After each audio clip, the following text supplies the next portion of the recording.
Yes, ready, start.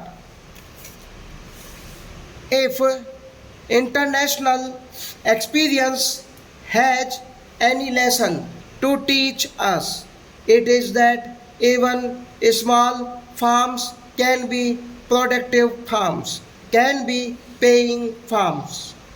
For instance, take the case of Japan.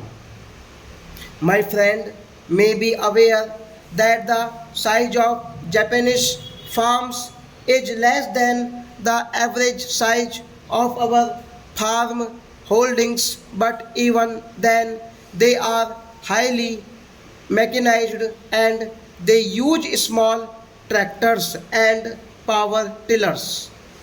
So there is no basic contradiction on our scheme of things.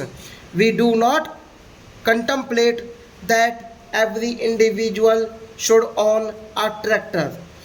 In fact, what we are trying to help and support in this country is that tractors and power tillers should be available either through cooperative societies or through service centers or through agro industries corporations.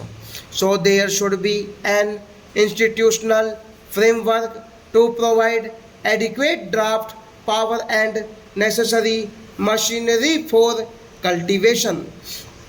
I do think there is any contradiction involved.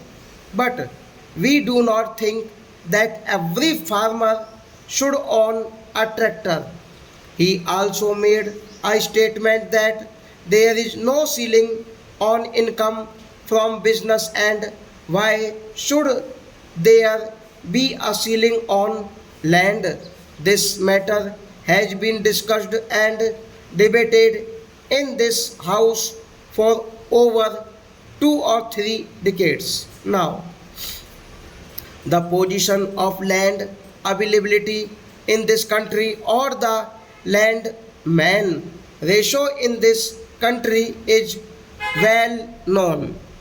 If a few persons of tension in the countryside, it is not therefore in the interest of the country, but I quite concede that it is not possible to distribute land in the rural areas on the basis of calculation of heads. This is the other extreme which we do not want. We do not want wide disparities to prevail in land holdings. We cannot compare the agricultural sector with industrial sector. That has not been the thinking in this country. The ruling party does not have such views. He made one point with which I broadly agree. He said that while allotting land, there should be some minimum. We have advised the state governments that whatever land is allotted to the scheduled castes and scheduled tribes or other landless persons should fulfill the minimum requirement in regard to the size so that they can make out a living from that land. But when the landless persons are so many and demands and pressure are so much, the state government will naturally have to compromise on that, taking into consideration the local situation.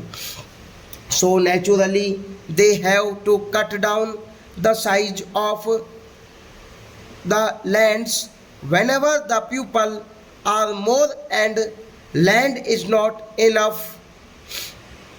I hope the people shall also compromise their stop.